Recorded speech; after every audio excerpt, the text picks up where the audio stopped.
Friends, ഇത് പാലക്കാട് ടൗണിന് അടുത്തുള്ള കല്ലേക്കുളങ്ങര എന്നുള്ള ഒരു സ്ഥലമാണ്. ഈ കല്ലേക്കുളങ്ങരയിലാണ് ഡിവിഷണൽ റെയിൽവേ മാനേജറുടെ ഓഫീസ്. ഇത് ഡിവിഷണൽ ഓഫീസ് എന്നും അറിയപ്പെടും. എന്ന് വെച്ചാൽ ഒലവക്കോട് റെയിൽവേ സ്റ്റേഷന് തൊട്ടടുത്ത് തന്നെയാണ് ഈ സ്ഥലം.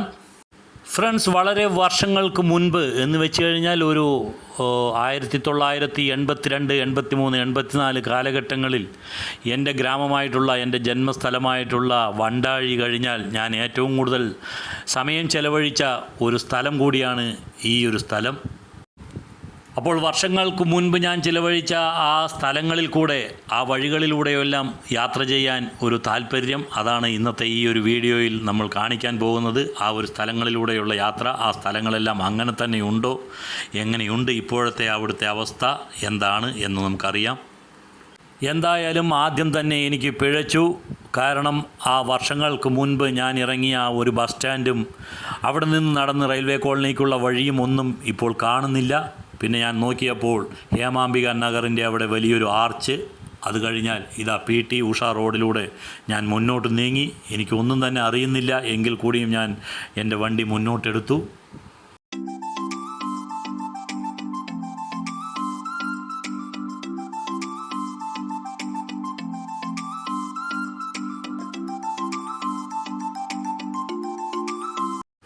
പണ്ടൊക്കെ ഈ റോഡിൻ്റെ ഇരുവശവും നിറയെ മരങ്ങളും, കൊന്ന മരങ്ങൾ, അതിലെല്ലാം മഞ്ഞ കളറിലുള്ള കൊന്ന പൂക്കളും നിറയെ, അത് രസകരമായിട്ടുള്ളൊരു കാഴ്ചയായിരുന്നു. ഇപ്പോൾ അത്രയ്ക്കൊന്നും കാണുന്നില്ല, ഇല്ലെങ്കിൽ തീരെ ഇല്ല എന്ന് തന്നെ പറയാം.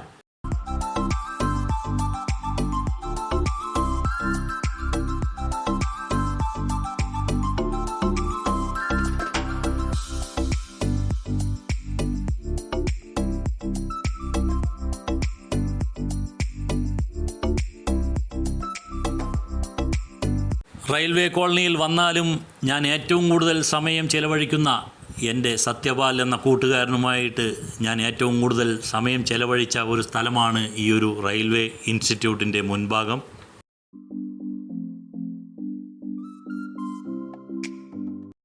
ഈ ഒരു കല്യാണ മണ്ഡപമൊന്നും അന്ന് കണ്ടതായി എനിക്ക് ഓർമ്മയില്ല. എൻ്റെ ഓർമ്മയിൽ ഇല്ലാത്തതാണോ അതോ പുതുതായി പണി ചെയ്തതാണോ എന്നെനിക്കറിയില്ല. പക്ഷേ ഞാൻ കണ്ടതായി ഓർക്കുന്നില്ല.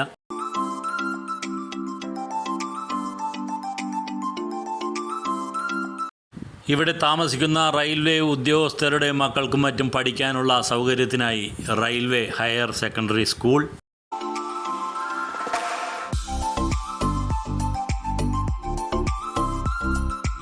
ഞാൻ ബസ്സിറങ്ങി നടന്നുപോയ വഴികളാണ് ഇതൊക്കെ. പക്ഷേ അന്നൊന്നും ഈ മതിൽക്കെട്ടുകളോ ഇങ്ങനെയൊരു ബോർഡോ ഇതൊന്നും തന്നെ ഇല്ല. ഇവിടെ ഒരു ഗ്രൗണ്ടാണ്, ഒരു പ്ലേ ഗ്രൗണ്ട്, ഫുട്ബോൾ ഗ്രൗണ്ടാണ്.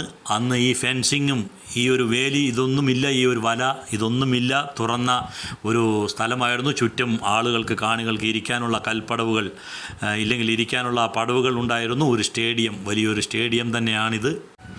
അന്ന് ഈ സ്റ്റേഡിയത്തിന് അരികിലുള്ള റോഡും ടാറിട്ടിരുന്നില്ല എന്നാണ് എൻ്റെ ഓർമ്മ. അന്ന് അതൊരു മൺപാതയായിരുന്നു. ബാക്കിയുള്ള ഭാഗങ്ങളെല്ലാം ടാറിട്ട റോഡുകളാണെങ്കിൽ കൂടിയും ഈ ഒരു ഏരിയയിലുള്ള, ഈ ഒരു സ്റ്റേഡിയത്തിൻ്റെ അരികിലുള്ള റോഡ് ടാറിട്ടതായിരുന്നില്ല.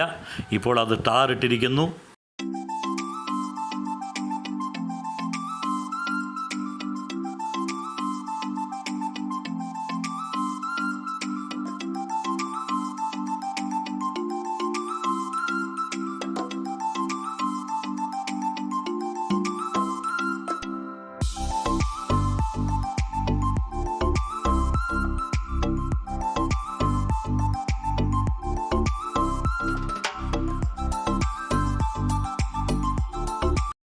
ഫ്രണ്ട്സ്, ഈ ഒരു ഗ്രൗണ്ടിൻ്റെ തൊട്ടടുത്ത് തന്നെ എൻ്റെ ഇളയച്ചനും കുടുംബവുമൊക്കെ കുറച്ചു കാലം, അവസാനം അവരുടെ റിട്ടയർമെൻറ്റിൻ്റെ കുറച്ചു കാലം മുൻപ് താമസിച്ചിരുന്നു. എങ്കിൽ കൂടിയും ഞാൻ ഈ അന്വേഷിച്ച് നടക്കുന്നത് മുഴുവൻ അവർ അതിനും ഒരുപാട് കാലം മുൻപ് താമസിച്ചിരുന്ന, ഞാൻ ഒരുപാട് സമയം ചെലവഴിച്ച ആ ഒരു ക്വാർട്ടേഴ്സ് തേടിയാണ്. അതെനിക്ക് എത്ര അലഞ്ഞിട്ടും കണ്ടുപിടിക്കാൻ സാധിക്കുന്നില്ല. ഞാൻ പിന്നെയും ഗ്രൗണ്ടിൻ്റെ അവിടെയും എല്ലാം വന്ന്, പിന്നെയും ഗ്രൗണ്ടിൻ്റെ അതിലേ നടന്നു പോയതെല്ലാം എനിക്ക് ഓർമ്മയുണ്ട്. പിന്നെയും ഞാനിതാ ഗ്രൗണ്ടിൻ്റെ അവിടെ തന്നെ തിരിച്ചു വന്ന് അങ്ങോട്ടേക്കുള്ള ആ വഴി നോക്കി പോവുകയാണ്.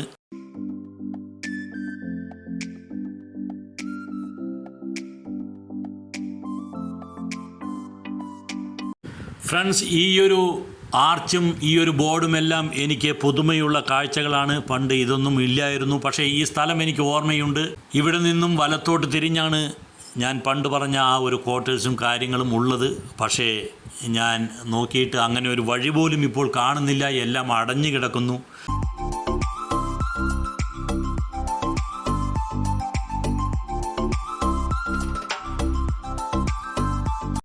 ഫ്രണ്ട്സ്, ഇവിടെ നിന്നും ഞാൻ പണ്ട് പോയ ആ ഒരു ക്വാർട്ടേഴ്സിലേക്കുള്ള വഴിയെല്ലാം ഇപ്പോൾ കാട് പിടിച്ച് കിടക്കുകയാണ്.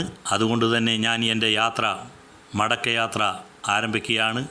നമുക്ക് പണ്ട് ഉണ്ടായിരുന്നതെല്ലാം ഇപ്പോഴും ഉണ്ടാകണമെന്നും പണ്ട് കണ്ടതെല്ലാം അവിടെ തന്നെ ഇപ്പോഴും ഉണ്ടാകണമെന്നും ശഠിക്കുന്നത് നല്ലതല്ല. കാലം മാറുന്നതിനനുസരിച്ച് എല്ലാറ്റിലും മാറ്റങ്ങൾ വരും. പ്രകൃതിയിലും അതിൻ്റേതായിട്ടുള്ള മാറ്റങ്ങൾ ഉണ്ടാകും.